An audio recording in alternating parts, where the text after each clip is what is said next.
there, this is Alex of Pacific Northwest Bible Journaling live on the Creative Retreat YouTube channel with the Peace and Presence Devotional for September 2019. This devotional is written by Andrea Lucado, and I can tell you right now the content here is rich. I wanted to keep the entry really simple and present some thoughts that I had based off of the core messaging I felt like Andrea presented to us this month. So I started off just looking and getting inspired by the colors. So you see I added a little gelato right off the top so that there would be time for it to dry.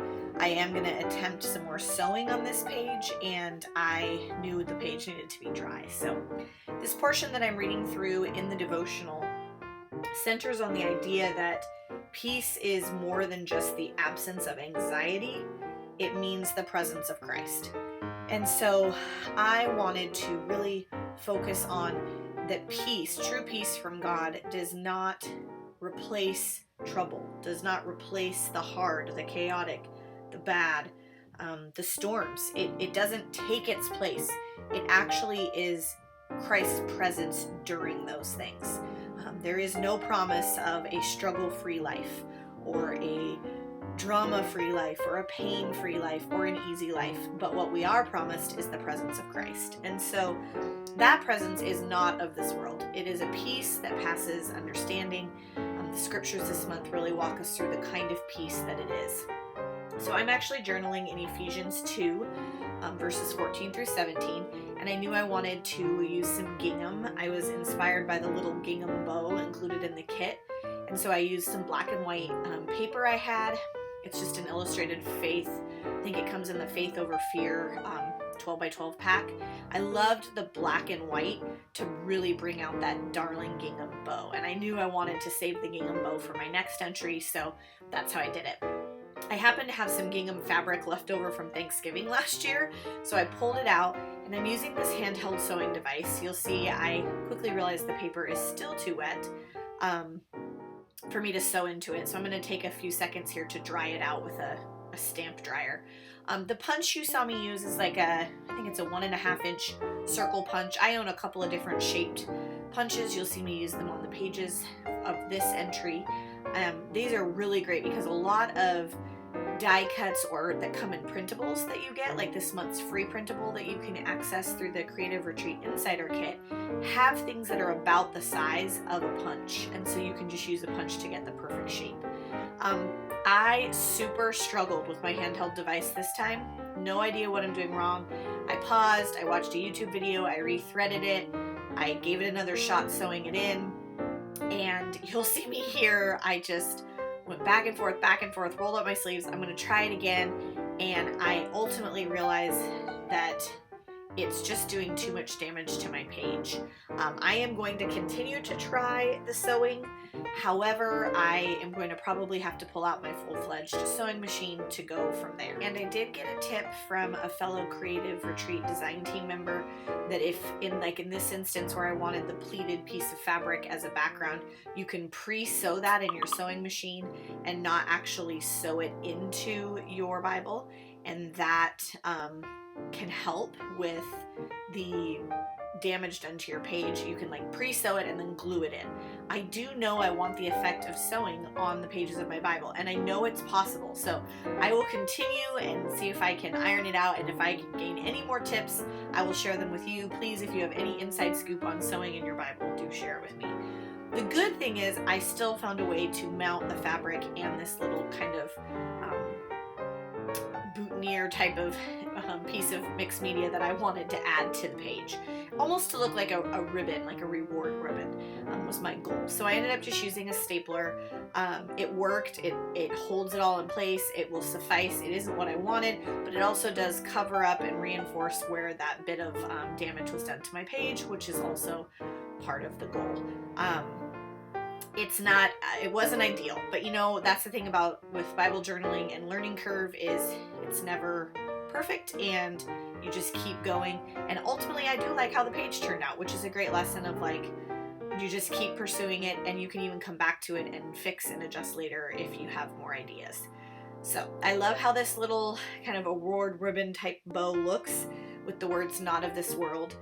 Then I knew I wanted to use the words peace of Jesus, because the presence of Christ comes directly from this peace, and the peace that passes understanding that the scripture is talking about, and it is a unique peace. It is not the peace we glean from the world. And so I stamped in peace of Jesus. This little of stamp is a gem. Like, do not miss it. It's the little black circle in the middle. It could be used so much. I find that when I'm using WordFetti or other printables, a lot of times I need the word of, and it's just not there. And so I end up using alphabet stickers, but this stamp, it works so well. You just kiss your ink pad several times repeatedly, and it'll fill the background, so the word of is actually left blank space. So here it kind of shows pink because my background is pink. I love it. It's definitely gonna be one I pull out again and again.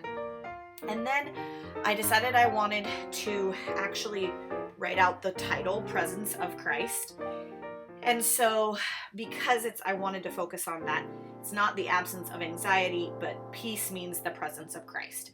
So I used a scalloped edge punch and the similar paper. I think it's even maybe the exact same paper that's black and white. I flipped the black and white paper the other direction. So I used that same size circle punch to do some pink paper that I had on hand, light pink, 12 by 12 scrapbook paper. And then I'm doing Presence of Christ. And I got a great tip from Little Lou Creates this last week. She says in almost every Bible journaling entry she uses tweezers. And I haven't yet gotten a pair of tweezers to add to my craft page, but as I was working with these alphas, I thought, oh yes, I see what she means.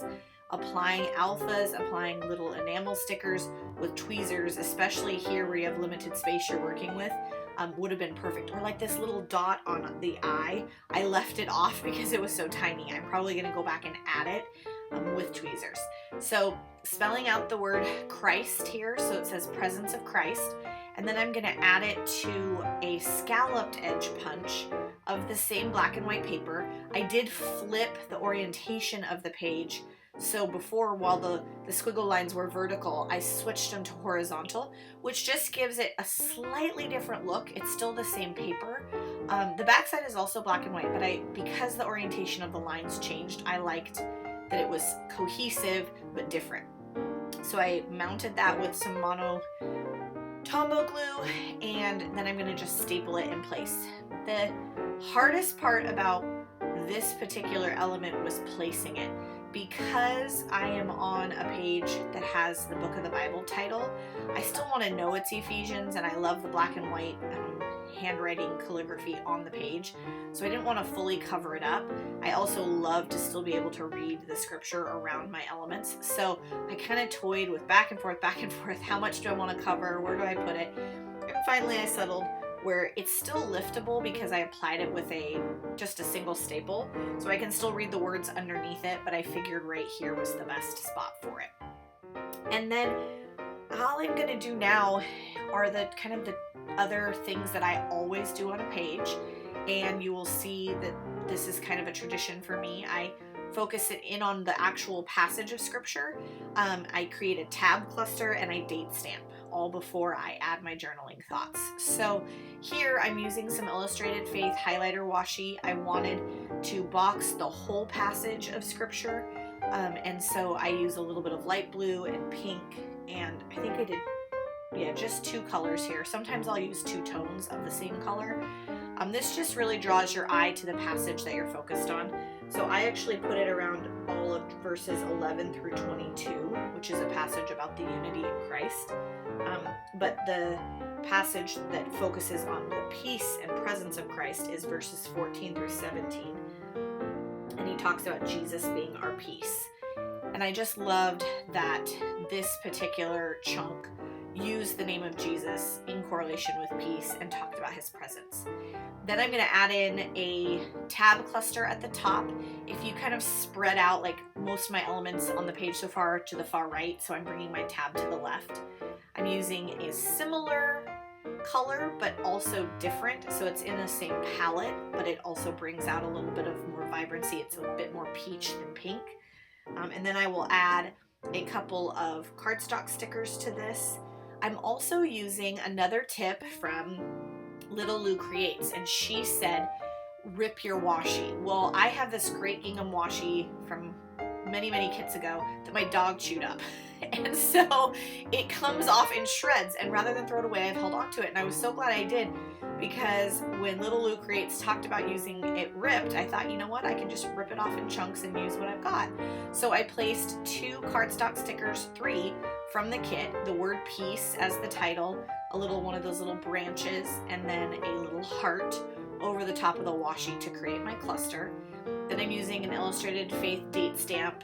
I like putting it down multiple times just to create a little dimension.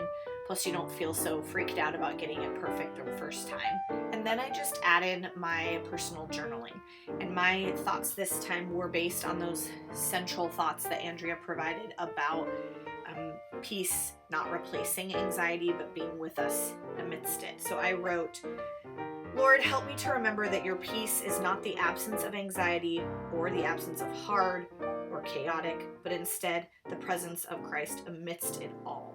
Amen. And sometimes just that simple thought, the reminder you need, the prayer that you need to cry out to God so that I can recognize his presence in my life on the daily, in the most chaotic moments, with my kids, in the car when everyone's screaming. I hope you could relate and enjoy this entry I titled Presence of Christ. Thanks to Andrea Lucado and Danielle for this amazing kit this month. You can grab the Peace and Presence kit using the links below in the description, and don't forget to share all those sewing tips if you have them, because clearly I could use all the help I could get in this area. Thanks for tuning in with me, Alex of PNW Bible Journaling, here on the Creative Retreat YouTube channel for this process video for my entry, The Presence of Christ.